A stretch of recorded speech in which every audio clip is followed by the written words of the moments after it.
Tata, mogu Maslac, evo. ovo? Ajde, probaj. I tu će stati tim, taredam.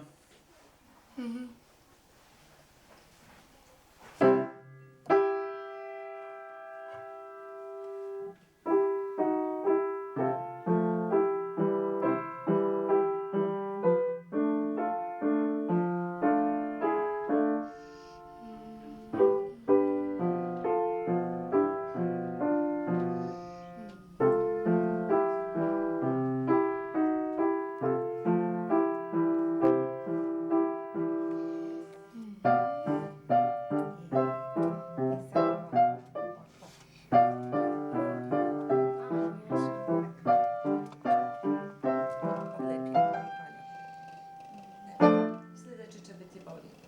Trening čini majstora, tako. Da, tak. Imaš još vremena se naučiti svega.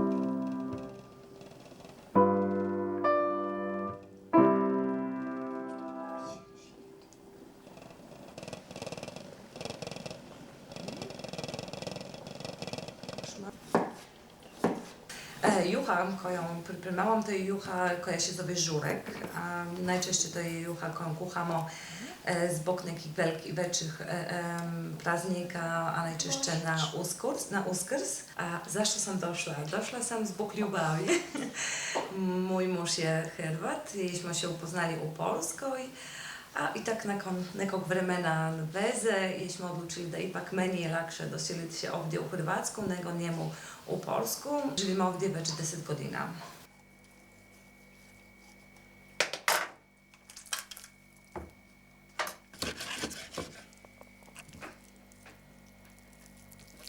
Pilih na indonesiski je ayam.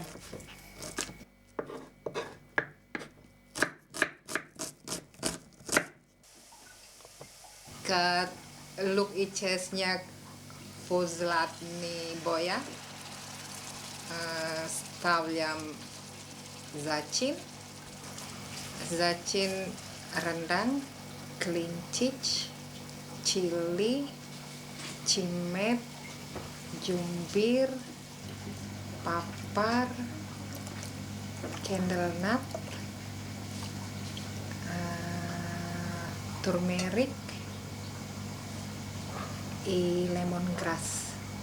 Kod nas, kako da kažem, pozdravi je sa osmijehom. To nas se pozdravi. A ovdje kad sam prvi put došla tu, kad ja nasmijala, ljudi misle da sam luda.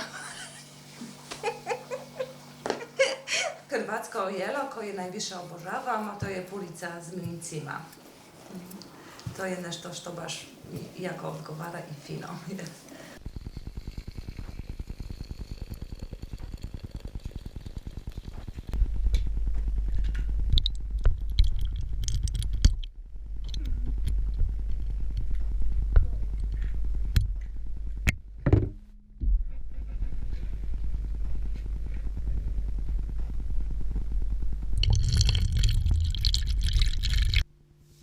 Slučajno sam naučio palačinke kuhati kad sam bio student i to kažu da mi nije loše ispadaju. Tako da mislim da to znam kuhati, a ostalo ovako.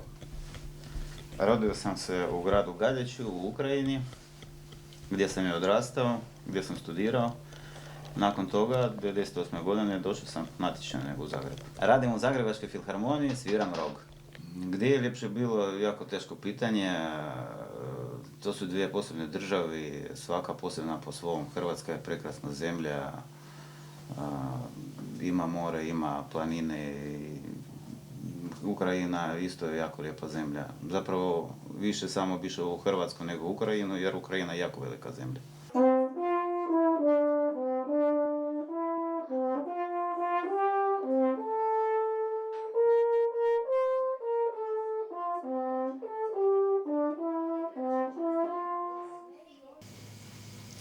Godina sam došla tu, ja mislim da samo dođi posjeti otac djeca, jer tada vrijeme bio je bolestan i htio je vidjeti djeca. Ali kad sam došla tu i krenuo je moj život naopako i imala sam teško život ovdje, ali nisam, kako da kažem, nisam ništa pozalila. Da, mislim, bulek je meni jako fin, najfiniji mi je od mesa i od sira. I kad ti voliš tu hrana Gordon Blue? Koji Gordon Blue? Pa meso, pohani meso. Volim i pohano meso. Svi sigurno znate kad se, na primjer, pas u Hrvatskoj zove tara ili tako, ali u Poljskoj se zove malo čudnije, na primjer kao burek, kao pimpek. I tako nekako. Mislim, sad možete isto nazvati Tara, Marta i tako.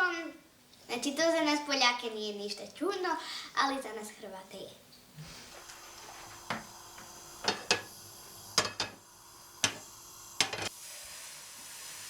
Pa ja volim jako palačinke i sviđa mi se kako moj tata kuha palačinke. Pa pomažem mu razbijati jaja, pomažem mu miješati, pomažem mu jesti.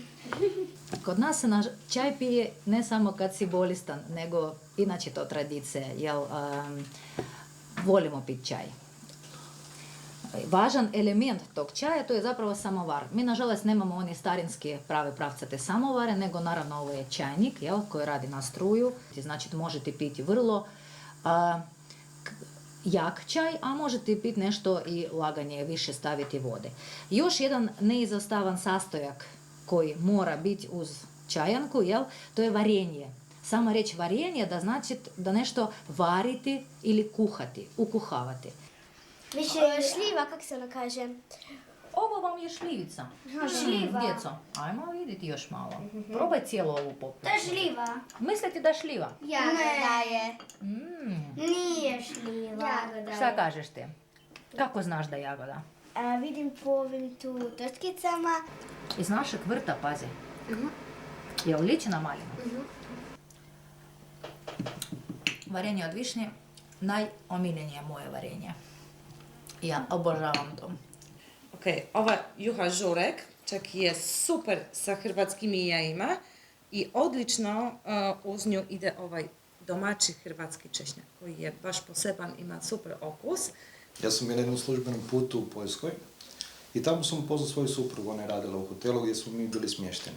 Kada sam probao svu hranu koju su Poljaci nama nudili i iznijeli na stol, ja sam bio oduševljen i rekao sam da zaista moram se oženiti ovdje jer stvarno se hrana dobro priprema, mislim da je to dobro mjesto gdje bi ja mogao savjet mjesto. Ziemi włoskiej do Polski za Twoim przewodem złączył się z narodem. Ja bardzo kocham moje žene Ele. A još kod nas se kaže muž je igla, žena je konac, kamo igla, tamo konac. Evo, tako da sam i ja morala završiti u Hrvatskoj. Lijepa naša domovina. Hrvatska naša domovina. O, junačka zemljo mila, Stare slavi djedonino. da bi vas da sretna bila. Marilah kita berseru, Indonesia bersatu. Hiduplah tanahku, hiduplah negriku. Najlepše je tamo gdje je srca. Zapravo, nije bitno gdje živiš, da li živiš u Poljskoj, živiš u Hrvatskoj, tamo gdje su tvoji voljeni, pogotovo moje dijete, moj muž, tamo je i dom.